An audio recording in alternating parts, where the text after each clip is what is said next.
videolõunatund Nõmme raadios.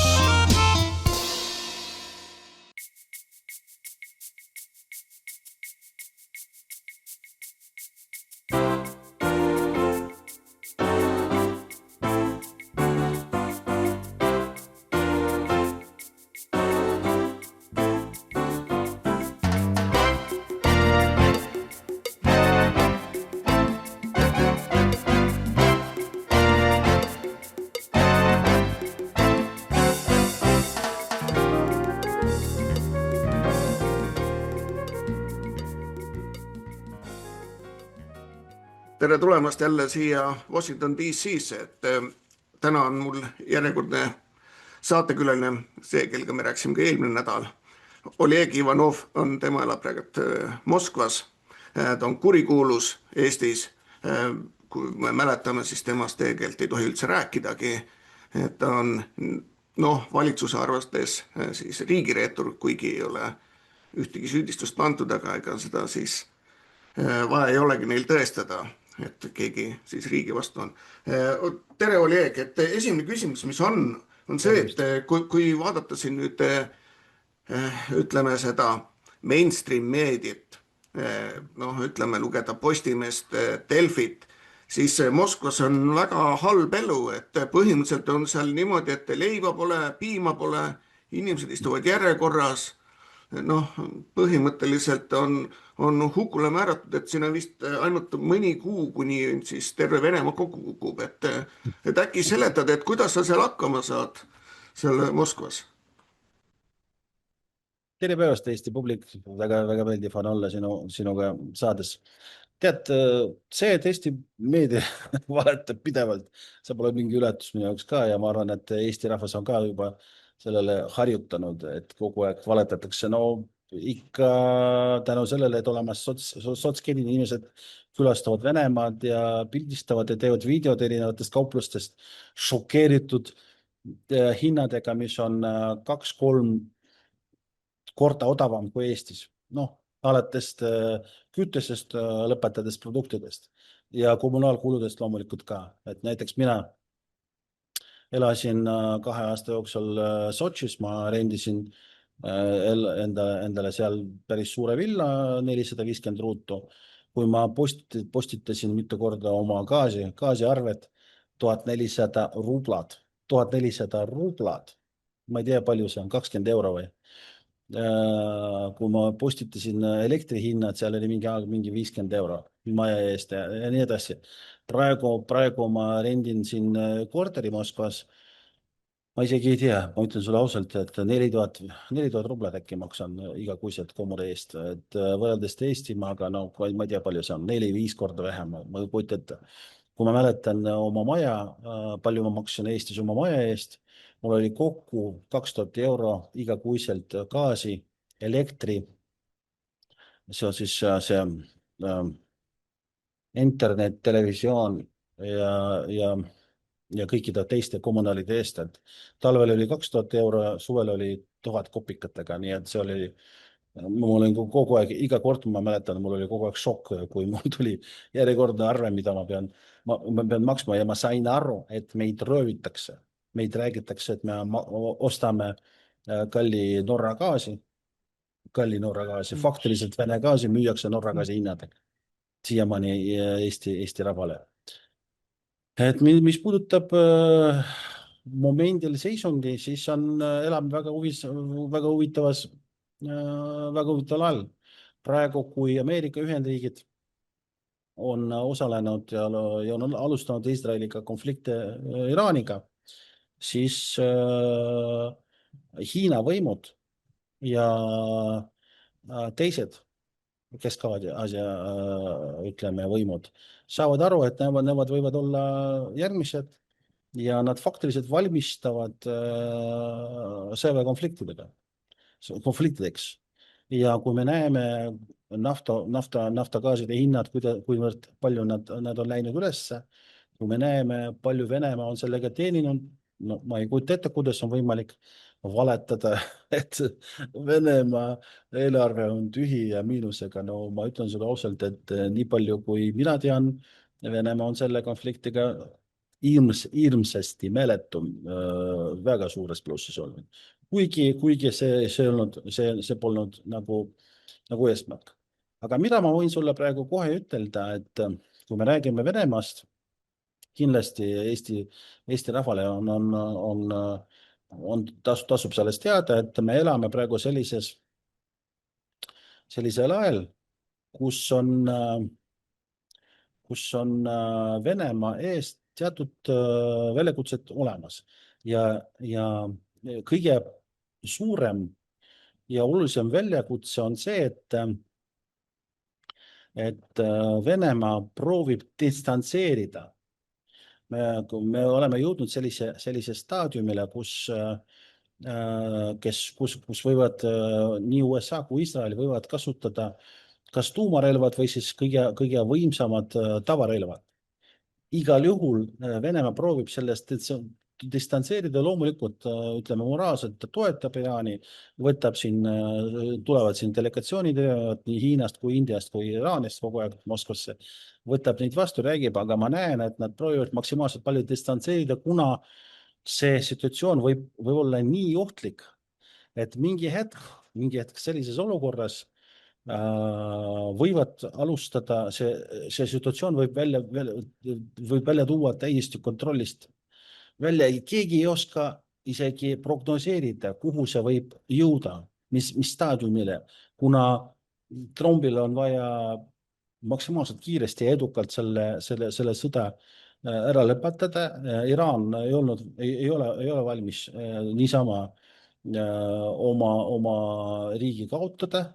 Ja selles olukorras võib tekkida selline olukord, kus Iisrael ja USA võivad juba väga mõjukad, kui mitte tuumarelvad kasutada. Antud olukorras loomulikult Venemaa jaoks maksimaalselt ökonoomiliselt kasumlikud on vaja distantseerida ja hoia ennast sellest konfliktist välja nii palju, kui nad saavad. Säilitada loomulikult oma rahvuslikud huvid prioriteedil. Ja ma arvan, et me oleme nüüd lähimal kui kunagi varem olnud punktile, kus mingil hetkel Ameerika Ühendriikide juhtkond mõistab, et Iraani sõda ei ole võimalik kiiresti ära võita ja et majanduslik kahju on muutumas maailma majandusele katastroofiliseks. Ja tõesti võidakse langetada otsus anda havatud territooriumitele lokaalne kas tuumarelvarünnak või siis mingisuguse konventsionaalse relvaga või tavalise relvaga väga mõjuka relva selle löögi realiseerida. Trump on sellest pidevalt rääkinud ja ähvardanud. Loomulikult me kõik teame, et Trump on helistanud Putinile ja nad siin arutanud omavahel erinevad variandid, erinevad stsenaariumid. Loomulikult Putin ütles, et ta ei ole väga õnnelik seoses sellega, mida siin Trump algas ja ikkagi ma arvan, mul on selline mulje olemas, et nad mõtlevad mingi stsenaariumi välja, kuidas võib nüüd seda kuidagi tsiviliseeritud ära lõpetada. Muidu mõistlikud inimesed mõistavad, et sellise olukorra tekkimisel on edasise sündmuste käigu ennustamine on väga keeruline ja võib juhtuda, et mitmed riigid, erinevate Kaug-Ida, Lähis-Ida, Lääne, Ameerika Ühendriikide, brittide juhtkond hakkavad üksteiste vastu kohutavaid relvi kasutama. Ja loomulikult selles olukorras on kaotuse tagajärjed lihtsalt katastroofilised. Ja kuna Venemaa on maailma suurem riik ja praktiliselt ise majandav tsivilisatsioon koos oma mõjuga nõukogude ruumile, loomulikult sellises olukorras Venemaal on olemas võimalused säilitada oma riiklust, distantseerida sõest, mitte osaleda omavahel tava- ja tuumarelvade vahetuses ja säilitada oma elanikkonna heaolu, majandus ja ressurssid.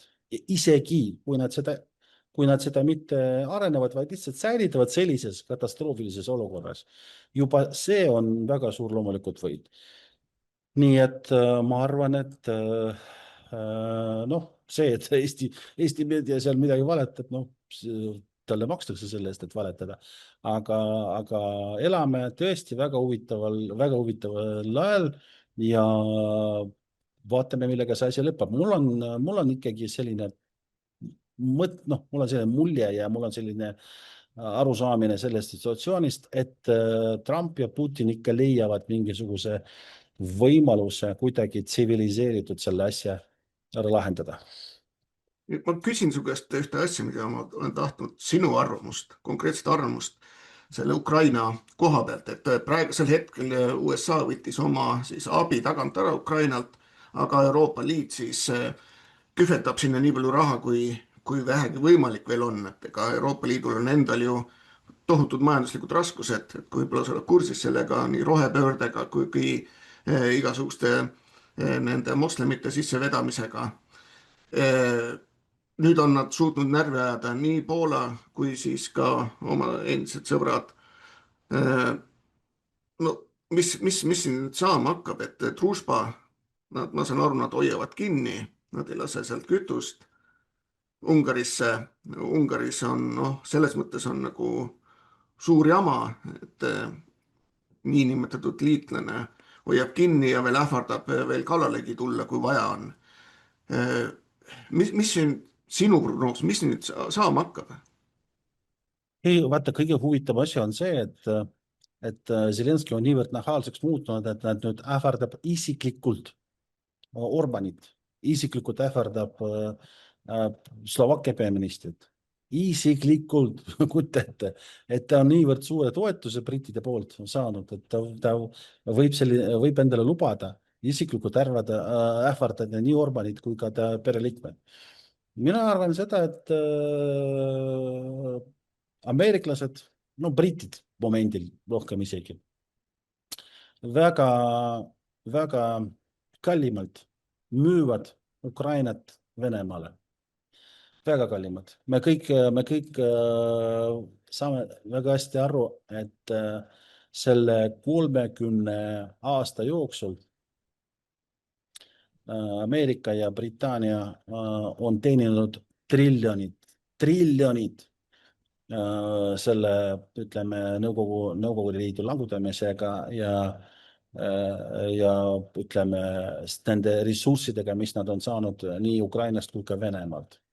Ja kui nad saavad väga hästi aru, et momendil see Bretton Woodi dollari finantssüsteemi lõhutamine ja lagunemine on toimumas ja USA-l on vaja oma rolli, oma ressurssi mingisuguses maailma osas endale säilitada ja maailmat jagada, siis loomulikult nad võtavad viimased triljonid võtavad ära. Ja kuna ressursside arv on niivõrd mahukas, sa ju ma arvan, et sa oled teadlik sellest, et Trump juba deklareeris, et 12-13 triljonit ulatuses on tal läbirääkimistes praegu Venemaaga tehingud.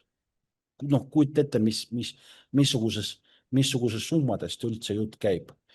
Ja loomulikult just see annabki lootuse, et kuna Trump on ikkagi ärimees ja lõppude lõpuks ta saab aru, et on palju paremini on ikkagi raha teenida ja koostööd teha võrreldes sellega, et üksteist likvideerida.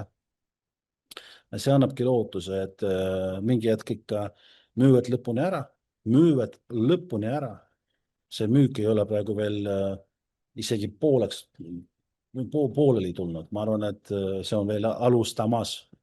Et osade kaupa müüvad edasi Venemaale ja see protsess kindlasti kahjuks võtab aega, kindlasti kahjuks on ta väga katastroofiline Ukraina rahvaste jaoks. Väga katastroofiline just nendele, kes on Maidanis seal hüppanud ja kärjunud, et moskvalased peavad olema ära tapetud. Ja väga katastroofiline nende jaoks, kes on mõelnud, et nad saavad siin poole aasta jooksul saavad siin Venemaa üle võitu.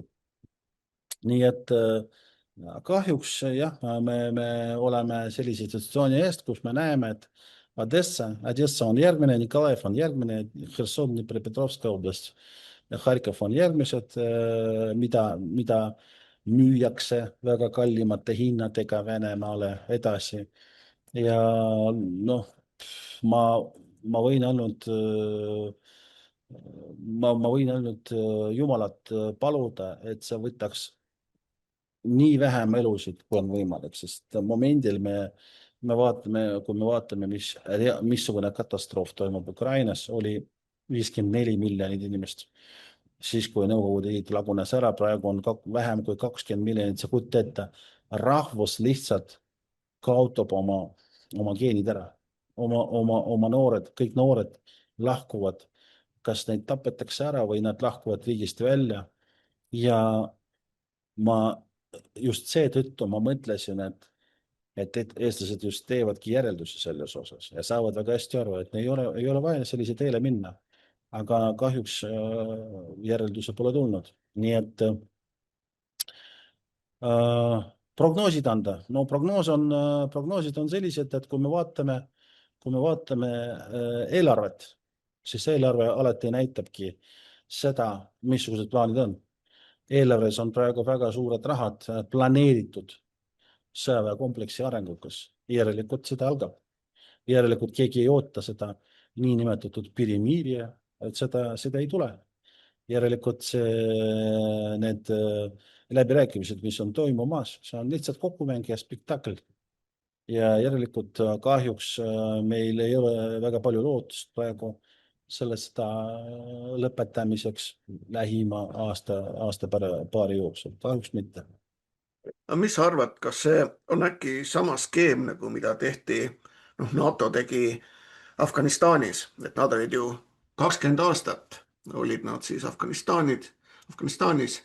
No, ainuüksi USA kulutas seal $2 triljonit. Siis Talibani võitlejaid oli kokku 38 000 ja nad ei suutnud neist jagu saada. Ja kui ma olen siin rääkinud, siis kogu selle asja mõte oli tegelikult selline pikk sõda, oli maksumaksja raha siis endale kantimine. Ja kas sina arvad näiteks, et see võib olla täpselt sama Ukrainas, et sellepärast see Euroopa Liit, Eesti sinna raha ilmselt saadabki, et pärast pole kottidega sularaha endale tagasi tuua ja maksumaksja raha endale tasku kühveldada. Et mis sina sellest teooriast arvad? Ma arvan seda, et see on täiesti tõsi, kuna me näeme, kui palju triljonid nad on selle aja jooksul juba ära teeninud, palju nad on loonud, kunstlikult loonud ja palju nad on jaganud omavahel. Kõige suurem probleem on see, et nad seda raha ei teeni. Nad jagavad omavahel raha, mida nad loovad kunstlikult ära ja nendel on täiesti ükskõik, kuidas see asi lõpeb teiste inimeste, ülejäänud inimeste jaoks, kuna triljonid jagatakse omavahel iga aasta ja loomulikult, no kujuta ette, kui triljonid jagatakse Euroliidus ja britaanlaste vahel ja USA vahel, kuidas seda nüüd ära peatada, kes on võimeline seda ära peatada? Trump on oma valimiskampaania jooksul palju korda ta on lubanud selle ära peatada. Ei saa, sest sõjaväekompleks miljardid, triljonid peab teenima. Inimesed, kes on tema sponsorid, on olnud seal valimiskampaania jaoks, seisavad seal taga. No proovi nendega nüüd kokku lepita, et nad jäävad oma triljonist ära. No loomulikult nad ei nõustu sellega. Ja see on juba ohtlik, vaata, küsimus on sellest, et inimeste elu ta on niivõrd nõrk, seda ei ole võimalik alati prognoosida, et sa oled 100% kindel, et keegi ei tapa sind homme ära. Võivad tappa täielikult nagu Kennedy, rahulikult. Ma arvan, et Trump on momendil väga keerulises olukorras. Minu arvamus on see, et ta on õudselt keerulises olukorras. Ma arvan, et ta tahab seda ilmsesti maksimaalselt kiiresti seda sõda ära peatada, lõpetada, võita Iraani sõda. Aga vaata, kui ainult käivitatakse uue hooguga, käivitatakse maksimaalselt suurema haaguga edasi, järelikult jagatakse raha. Ja selle protsessi peatada, ma ei kujuta ette, Rothschildi Rockefelleri tase, ma ei usu, et nad on nõus, et millal tekib see hetk, kui need triljonid, mida nad saavad iga aastalt ära, et nende isu saab täis. Millal tekib see hetk? Ma ei kujuta ette, sest ahnus on selline tunne, mida rahuldada on väga raske. Eriti nende inimeste seas, kes on harjutanud niimoodi elama ja triljonid iga aastaga endale saada. Nii et me elame praegu väga ohtlikus situatsioonis. Ja selleks, et välja elada, peab olema eriti kaval, flexible, mõistlik ja peab olema võimeline teiste inimestega, liidritega kokku leppida. Siia juurde natukene mainin seda, et minu enda üks hea tuttav tahtis siis kandideerida USA kongressi. Ja kui ma talt küsisin, et kui palju ta peab raha koguma, see on nagu see fundraiser kokku saama, et ta saaks selle kampaania korralikult käima. Ja ta ütles mulle, et umbes $2 miljonit. Küsisin, kus sa suurem osa sellest rahast saad? Ütles, et annetajad annavad. Küsisin, et okei, palju annetajad annavad? Umbes 200 000. Küsisin, aga kus kohast ülejäänud on? Ütles, et aga see on ju selge, sõjatööstus. Nii et kui sa vaatad seda nüüd USA kongressi ja vaatad seal seda, see on nii läbi imbunud sõjaväetööstusest, et siin on raske pidurit panna igasuguste sõdadele. Aga minu küsimus on selline, ma räägin Ameerika koha pealt, mis siin kohalikud inimesed räägivad. Kohalikud inimesed ei ole üldse õnnelikud selle nüüd Iraani sõja üle. Mille pärast eriti? Inimesed, kellega ma räägin, arvavad seda, et mitte Iraan, vaid Iisrael ja nende juhtkond on ju, kes on sionistid. Sionistid on need, kes usuvad, et Piibel on andnud neile tohutud maa-alad, et praegu neil pisikene maa-ala, et pool siis Lähis-Idast tegelikult peaks kuuluma Iisraelile. Ja kui vaadata nüüd seda, kuidas alguses Iisrael, Netanyahu üritas siis USA tõmmata sõtta, aga see tal ei õnnestunud nii ilusasti. Nüüd teise katsena tal õnnestus USA tõmmata sinna konflikti sisse. Tuleb meeles pidada, et Iraan on tohutult suur, neil on meeletult suur armee tegelikult, millest ei räägita. Ta oli sõdurite arvu poolest, ma arvan, et umbes seal esikolmikus isegi. Nii et see ei ole nii pisikene ja mõttetu, nagu siis televisioonis näidatakse. Ja Donald Trumpil on ju temal kui presidendil on õigus seda sõda pidada ainult 60 päeva. See saab varsti otsa ja siis on vaja juba kongressi otsust, mida saada on juba päris raske. Nende 60 päevaga, ma ei usu, et see suudetakse lõpetada ära ja uus valitsus sinna etteotsa panna. Ja nagu siin Eestis Mart Helme nüüd ütles eelmine nädal, et tema soovitab Iraani ära tükeldada väikesteks ja igale siis panna sinna vastavad erinevad riigid etteotsa. Ma ei tea, kas tema nii täpselt ütles, aga ta ütles kindlalt, et tuleb ära tükeldada. Mis on minu jaoks nagu täiesti absurd, et tuletan meelde, et Eesti poliitikud on soovitanud ka Venemaa ära tükeldada. Ja kui me vaatame näiteks Iraaki, vaatame Liibüat, mis seal toimunud on peale nende vabastamist, siis see on väga, väga kurb lugu. Sinule küsimus, kas see oli siis sionistide kaval plaan tõmmata USA ja Donald Trump siis sinna sõtta, mis ei saa lihtsalt nii lihtsalt ja kiiresti ära lõpetada. Me muidugi loodame, et see saab 6 aega otsa, aga reaalsus on teine. Alustame tükeldamisest. Väga tuttav fraas. Kaja Kallas on ka omal ajal proovinud Venemaad tükeldada ja deklareerida, et nüüd tükeldatakse edukalt ära.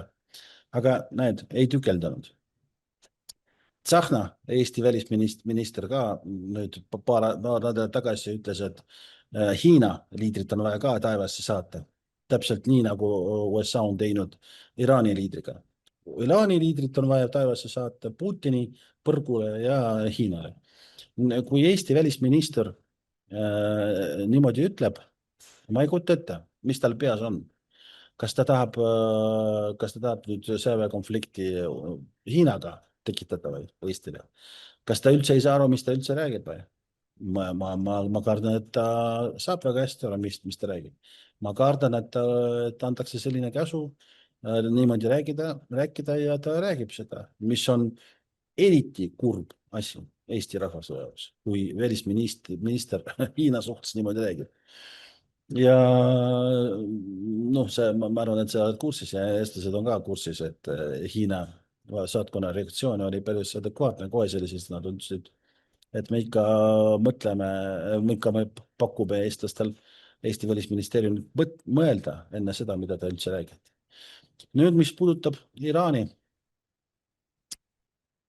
Tead, ma samamoodi mõtlesin sellest, ma ju vaatasin päris põhjalikult vaatasin, kuidas Trump oma poliitikat rajab ja see, et ta teeb seda juhuslikult, ma ei usu. Ma usun, et ta on ikkagi selline inimene, kes ei taha nii palju sõdida inimestega, ma usun, et ta ikkagi proovib raha teenida nii Ameerika Ühendriikide jaoks kui ka enda jaoks, endale ka loomulikult. Mida ta teeb igapäevaselt? Mis puudutab Iraani sõda, siis me ju kõik teame väga hästi, et Trumpi ja Iisraeli vaheline side on väga tihe ja ta seda ei varjagi. Ta on mitu korda vastu võtnud Iisraeli delegatsiooni oma kodus. Ta on ka käinud mitu korda Iisraelis ja ta on tihed meeskonnas koos olnud kogu aeg. See, et mängitakse kokku, 100% mängitakse kokku, see, et antakse talle kasu, lihtsalt käsk. Seda ma ei usu, ma arvan, et nad pakuvad talle, nad esitavad talle sellised ettepanekud, millega vaidlustada on väga raske, kuna nende võim ja nende võimalused on niivõrd suured ja niivõrd huvitavad, et nad ikka leiavad sellised teed, mida Trumpile pakkuda just sellisel tasemel, et ta nõustuks sellega. Ma olen 100% kindel, et Trumpil ei olnudki plaanis aastat seal seda pidada Iraaniga. Ma arvan, et tal oligi plaan 2-3 nädala jooksul selle sõda ära võita, nii nagu Venezuelas oli edukalt ära korraldatud. See, et ta korraldas seal edukalt ära, see on fakt. Ja see oli loomulikult ebaseaduslikult teinud, seal oli loomulikult nad on kõik rahvusvahelised seadused sellega lõpuni likvideerinud, see on ilmselgelt. Aga ta tegi seda väga edukalt. Nüüd tal oli kindlasti plaan samamoodi Iraanis ära teostada ja ei õnnestunud, kuna Iraan ei ole Venezuela. Iraani võimud ja Iraani režiim on palju tugevam ja Iraani ühiskond on palju tugevam ja Iraani ajalugu on palju tugevam. Nii et Iraan peab vastu ja ma olen nõus sinuga 60 päeva jooksul. Ma ei usu, et tal õnnestub selle võitu saavutada. Seega ta helistas Putinile ja ütles, et ole mediaator meie vahel, proovi midagi korraldada selliseks, et me saaksime kuidagi kokku leppida, et me saaksime deklareerida, et me oleme võitnud ja Iraan oleks kuidagi säilitatud mingil moel sellisena, et me saaksime edasi koos eksisteerida.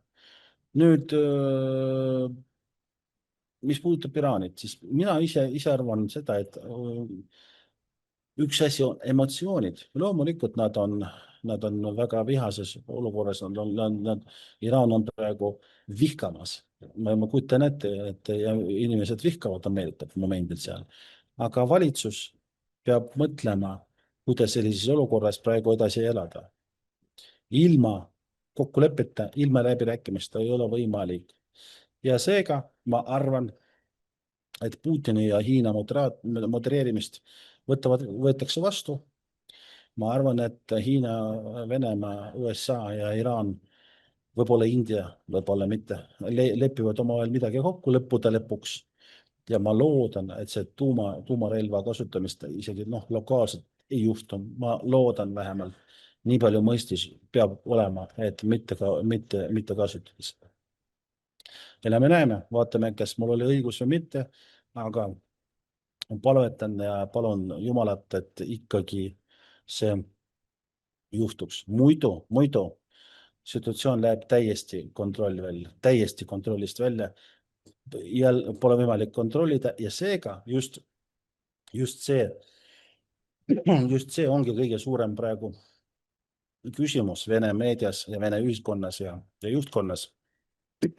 Kas õnnestub distantseerida ja kas õnnestub hoida ennast neutraalses positsioonis, kuna Hiina võimud saavad väga hästi aru, et nad on järgmised. Samamoodi Taiwani võimud saavad väga hästi aru, et nemad võivad olla tuleviku konfliktide osa. Samamoodi on India väga suure stressi all praegu. Ja loomulikult majanduslikud Venemaa on sellega väga palju võitnud. Nüüd kõik saavad väga hästi aru, et ikkagi on vaja mingi hetkel selle ära peatada. See on väga raske ülesanne. Ja seetõttu, kui Trump helistas Putinile, ei olnud koheselt kiiret lahendust pakkuda, sest situatsioon on tõesti väga halb. Ja Putin ütleski talle, et situatsioon on tõesti väga halb. Sa lubasid ühte asja, sa ei täitnud oma lubaduse, sa lubasid, et läbirääkimised jätkavad, sa lubasid, et läbirääkimised on jõudnud sellise faasumile, et olemas isegi mingi edu läbirääkimistes ja samal ajal sa alustasid selle sõjakonflikti. Aga ikkagi peavad olema mingid lahendused ja ma arvan, et praegu väga suur töö käib selles osas, et selle asja kiiresti ära lõpetada. Muidu, juhul kui seda ei juhtu, siis Trumpil ees on ju impeachment. Impeachment seisab Trumpi ees ja Trump saab väga hästi aru sellest. Ja just need samad 60 päevad, millest sa rääkisid, ma ei kujuta ette, 6 aega on möödunud, praktiliselt 6 aega on möödunud. Mida nad saavutavad järgmise kuuga, väga suur küsimärk, väga suur. Eriti arvestades sellega, et Hiina aitab tehnoloogiliselt Iraanil, Venemaa aitab ja kõik saavad väga hästi aru, et juhul, kui nad aitavad edasi, kui suure löögi Ameerika Ühendriikide võimud võivad endale sellega saada. Vaata, ongi selline probleem Donald Trumpil siin Ameerika maal, et paljud siis vabariiklased on kurjad selle peale, et Donald Trump, kui tema tegi oma üritusi, siis number 1 asi oli see, et me ei tee ühtegi uut sõda ja me lõpetame Ukraina sõja ära. Praegu on aasta möödas, ei ole, on näha, et see Iraani konflikt võib laieneda, Ukraina sõda pole suudetud ära lõpetada, seal muidugi on nagu Euroopa Liidu nende globalistidega kõrvad, miks ei ole suudetud ära lõpetada, aga see ei tähenda seda, et tema populaarsus võib hakata nüüd langema just selle pärast, et nende sõdade pärast. Mis siin teine asi on, mis Ameerikasse nagu tõsiselt räägitakse, on ikkagi vajadusest kiiresti avada ikkagi USA-Venemaa vaheline kaubandus. Seda räägitakse täiesti tõsiselt ja ma arvan, et võib-olla Eesti meedias ei räägita, aga mujal võib-olla räägitakse sellest.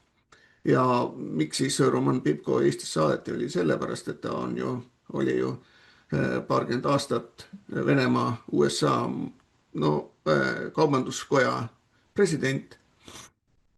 Ja nüüd on küsimus see, et kas eestlased, kui äri läheb uuesti lahti, kas siis eestlased suudavad sellest kasu lõigata või mängivad end nurka. Et ma olen kuulnud, et täiesti tõsiselt räägitakse, et Eestiga ei ole võimalik äri teha ja see peab äri tegemine Venemaaga peab kuskilt teist kaudu käima. Noh, näiteks Ungari kaudu või siis Serbia, Slovakkia kaudu.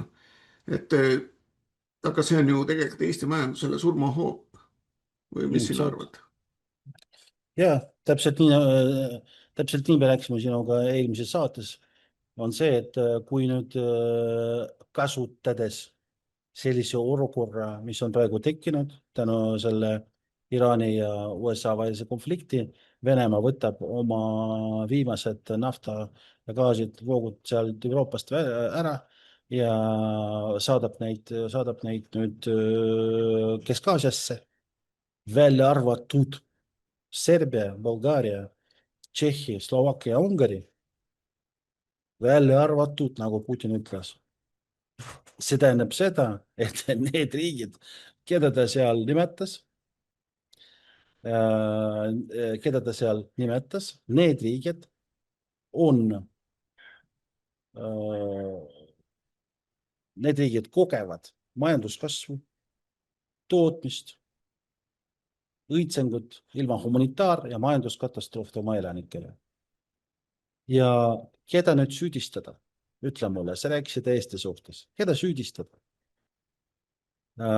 Kui Venemaa ja Ukraina vaheline konflikt algas, siis kui sa mäletad, oli meil sellised päris suured vaidlused parlamendis, kus meil oli see petitsioon nende sanktsioonide rakendamise Venemaa suhtes. Sest me kohtusime seal Riigikogus, kohtusime kõikidega erakondadega ja kõik erakonnad Eestis oli nii agressiivselt meelestatud sanktsioonide rakendamiseks Venemaa suhtes. Me seletasime nendele, et te tapate Eesti ökonoomikat sellega, te ei tapa Venemaa ökonoomikat, Venemaa ei märka seda isegi.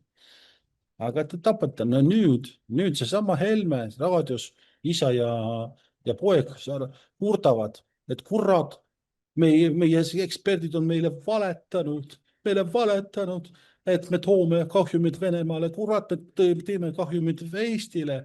Eestimaa on esimeste Euroopa riikide hulga, kellel on kõige suuremad pankrottikogemused, kogu see firma pankrotiks läinud. Ja see on ainult algus. Kahjuks ma pean prognoseerima, et edasi on palju situatsioon muutub veel õudsemaks, halvemaks, kuna konkurentsitase on maailmas tõusemas.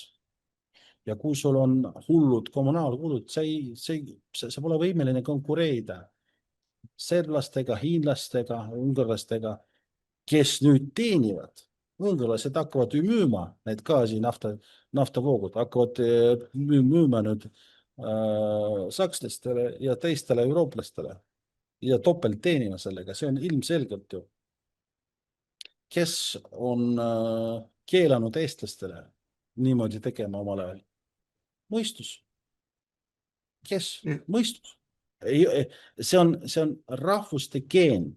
Kui sul on olemas sinu ajaloo jooksul ja sinu psühholoogia, sinu mentaliteedis on olemas oma rahvuste geen, mis kaitseb sinu rahvuste huvid, siis sa pead aru saama, et sinu riik, sinu ülesanne on tekitada võimalused teenida oma riigile, oma inimestele.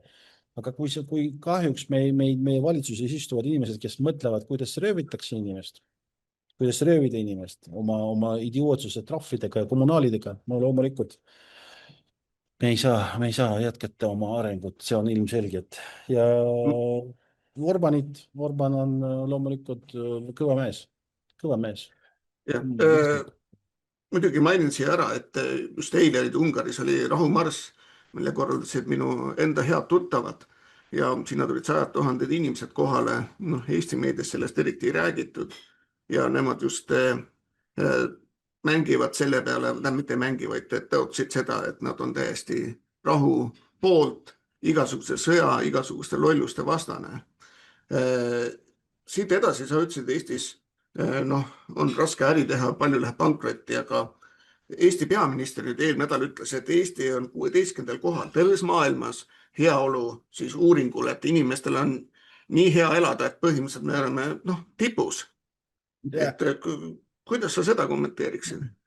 Ja seetõttu istuvad saadikud Riigikogus siis, kui majandusminister deklareerib, kuivõrd hästi elame, tõusevad üksteist järjest. Meie saadikud ütlevad, et mul on siin sadu inimeste poolt erinevad kirjad, kus nad ütlevad, et nad lihtsalt ei saa välja elada.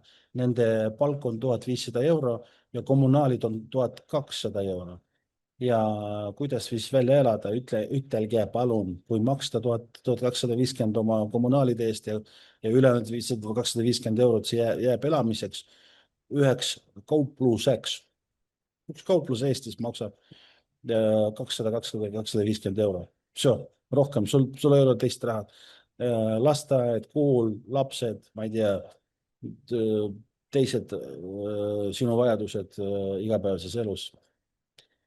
No valetamine, nagu ma sulle ütlesin, et valetamine on kahjuks Eestis muutunud selliseks propagandaks ja ideoloogiaks, kui seesama peaminister elab teises elus ja kus ta võib endale lubada oma suure palgaga teatud asju ja ta arvab, et tal on õigus valetada inimestele nii palju. Ma ei suhtlen inimestega Eestis. Ma näen, palju restoranid on kinni panemas. Ma näen, palju kauplus on kinni panemas. Ma näen, palju ettevõtlus on kinni panemas. Ma näen, palju inimesi üldse jalutab Jaanelinnas. See kutt ette, mul saadavad inimesed videod, nad seisavad Raekoja platsil, kõige populaarne koht Tallinnas ja ühtegi inimest pole, ühtegi. Mida see näitab? Mida see näitab? See näitab seda, et inimestel pole raha õlu ostmiseks, jalutamiseks. Nad teenivad ainult selleks, et välja elada.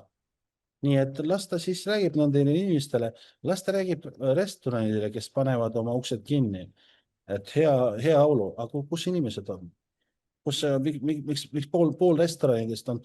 Sa tead seda, et Eestis on kõige edukam, kõige suurem restoran on müüki pannud. See Billhouse. Billhouse on olnud alati kõige suurem rentaablusega restoran Eestis. Ma tunnen omaniku. Ja nüüd ta on müügi pannud, kuna turiste pole ja kohalikke ka samamoodi pole. Nad ise toodavad õlut.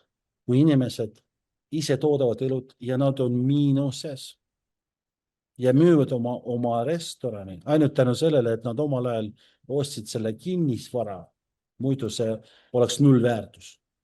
Nad müüvad seda kinnisvarana, järelikult inimestel lihtsalt puudub raha. Kogu lugu. Lihtne. Elu näitab ühte asja ja peaminister räägib teist asja. Nii nagu Buratino Pinocchios, Strana Durakov, lolli tema.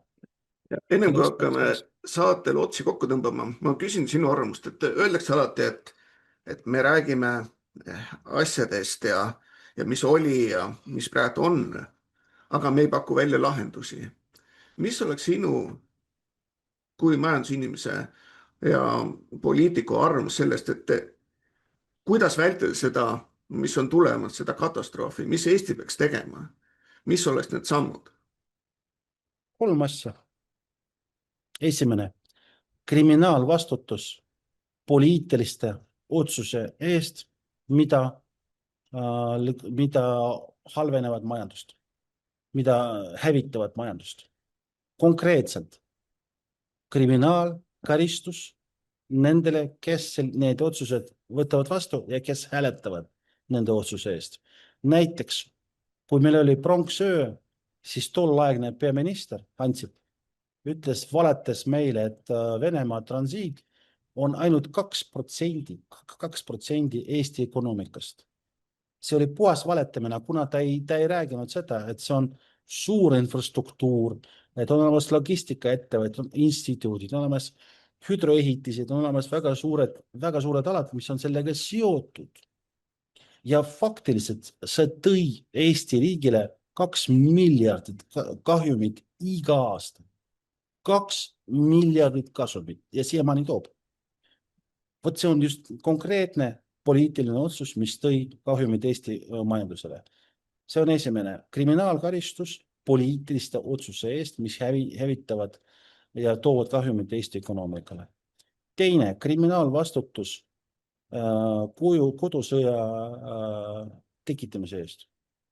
Kui me räägime, et on olemas 2 erinevat inimest Eestis elavad. Üks on täieslikud inimesed, aga teised on nii nagu koerad, kellel pole õigust üldse rääkida oma emakeeles, õppida emakeeles, ma ei tea, mõelda emakeeles, arendada oma emakeeles.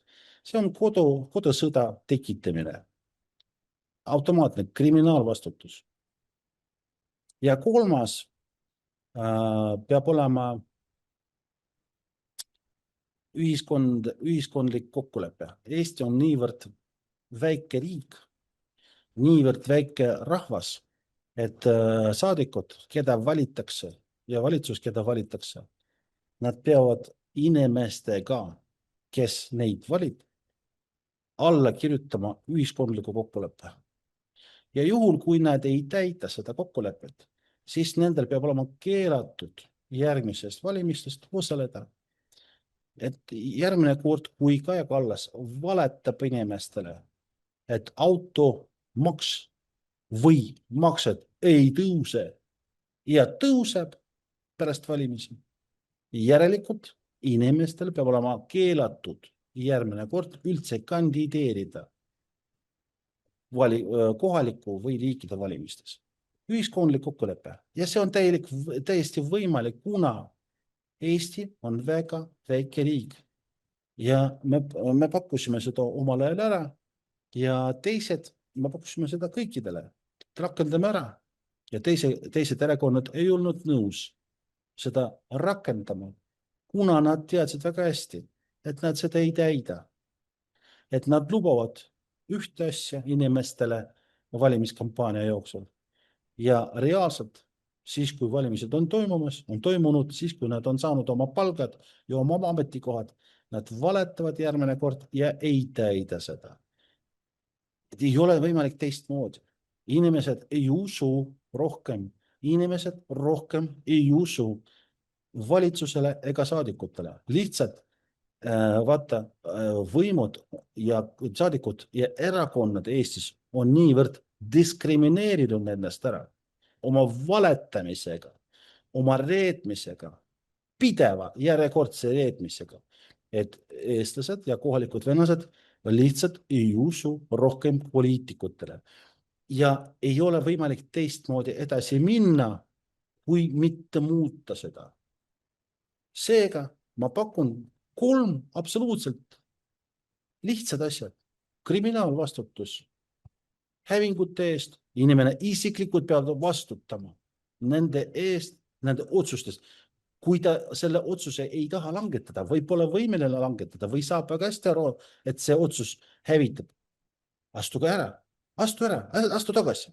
Ütle, et ma seda otsust ei võta vastu, kuna see otsus hävitab Eesti riigi otselt. See oleks aus. Aga see, mis tegi Ansip valetas inimestele ja likvideeris Eesti transiidi. Faktiliselt likvideeris ära. Samamoodi selle ühiskondliku kokkuleppega. Kes segab? Miks mitte rakendada seda? Kus on see põhjus, miks saadikud või valitsus ei saa alla kirjutada, kirjalikult kinnitada oma lubadusi inimestele, mida nad annavad enne valimist? Palun väga, kinnitage kirjalikult. Kurat, ühtegi pole nõus. Me pakkusime kõikidele seda ära rakendada, aga ei olnud nõus, vaata. Ei olnud. Nii, et nad arvavad, et kõik on lollid ja nad arvavad, et kõik on orjad, kes peavad kannatama. Me oleme tsaarid, me oleme võimud, aga teie olete orjad, kes peavad kannatama meil. Kahjuks nii ta on. kujutame ette, et sina oled nüüd Eesti peaminister, homme valitakse sind Eesti peaministriks, sina paned kokku valitsuse. Mis oleks see, mis nüüd tagaks Eestile, Eesti riigi säilimise, Eesti iseseisvuse, Eesti majanduse ja noh, ütleme ka neutraalsuse? nii nagu ma sulle ütlesin, ma oleks seadustanud koheselt need 3 asjad, esimene kord ja esimeseks ja teiseks ma oleks kindlasti välja kuulutanud referendumi Eestis, referendumi neutraalsuse osas. 21. sajandil on võimalik fikseerida neutraalsuse saatuse sellisena, et oleks võimalik turvalist ja oma riiklust säilitada. Ja see oleks pretsedent. No, on olnud sellised pretsedendid maailmas, nad olid natuke teistmoodi vormistatud, aga see oleks väga suur samm Eesti rahvuste tugevdamiseks ja säilimiseks. Ma olen 100% kindel, et eestlased oleks seda kindlasti heaks kiitnud. Kindlasti. Ma olen 100% valmis. Kindel sellest. Ma ei ole kindel, kas kõik 100% eestlased seda kiidavad seda heaks, aga enamus kindlasti, sest ma olen terve elu jooksul töötanud eestlastega, ma usun, et ma tean ja ma tunnen eestlasi ja ma usun, et ma saan väga hästi aru, mis loogika on eestlaste olemas. Ma usun, et eestlased on pragmaatilised inimesed. Kõige esimene koht on pragmaatiline ja teine koht on mõtlemine oma tulevikust, kuna Eesti rahvas on väga väike. Aga tänud sulle, et sai ka teine pool otsad, väga põnev jutt oli ja avas ka minu silmi. Nii et tänud, et sa tulid, pea vastu seal, küll Eesti saab ükskord vabaks. Et tänud, nägemist. Tänan väga, kohtumiseni.